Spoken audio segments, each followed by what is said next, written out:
An era,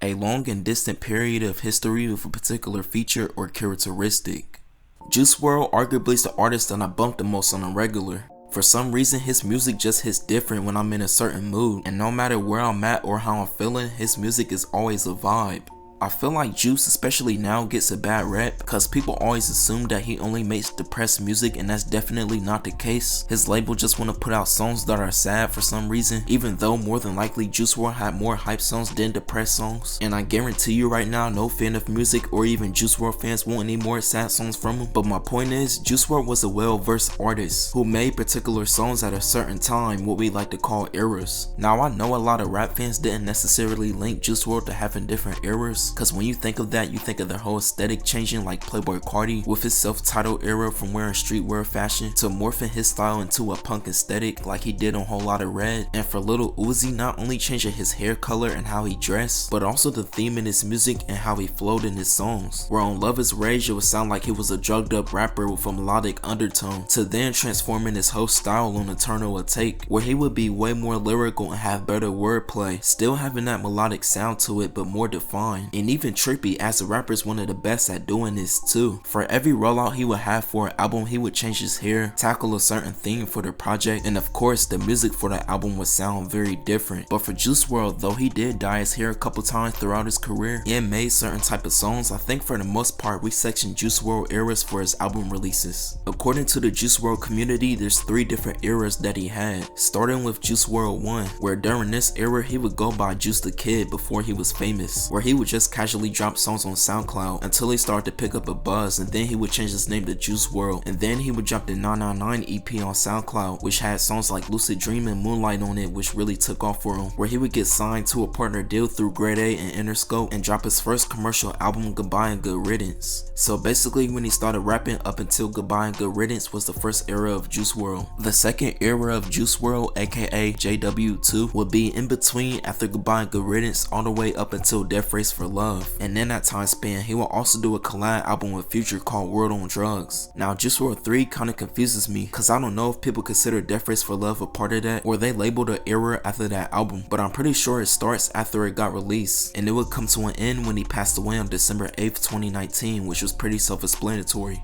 Now out of all the eras, my favorite personally was the Juice WRLD 3 era cause I felt like at that point he mastered his sound and he was making my favorite type of music, which had its own subgenre called heroin music, with basically songs like Pills in the Regal, Tattoo and Ink, Burn, Way Too Many, and Sometimes, even though technically Sometimes was recorded in the Juice WRLD 2 era back in late 2018 on his birthday, but it still fits the genre, so that's why I'm putting it in. Not only that, but Outsiders for sure would have been his best album, just based off on hearing the leaks of the project, which a couple of them did make it on Legends Never Die, like Fighting Demons, Blood on My Jeans, Righteous, Hate the Other Side, which all of them tracks turned out to be some of my favorites. A lot of people love Juice WRLD's first era around the time he made Goodbye and Good Riddance, not only cause of tracks on the album but also his unreleased songs he recorded around that time, like Contain, Already Dead, Game, and the OG version of Hotel Room. I wanted to LA, hoping to explore, little did I know I find a little more. But y'all be sure to let me know down below what was y'all favorite era of Juice WRLD and why, cause I really want to know y'all's opinion and why y'all like that certain type of music from him at that time the best. And please, before you click off the video, leave a like. It will help a lot on this channel, and I will keep making content like this the more you like it. And be sure to share the video, comment, share, subscribe.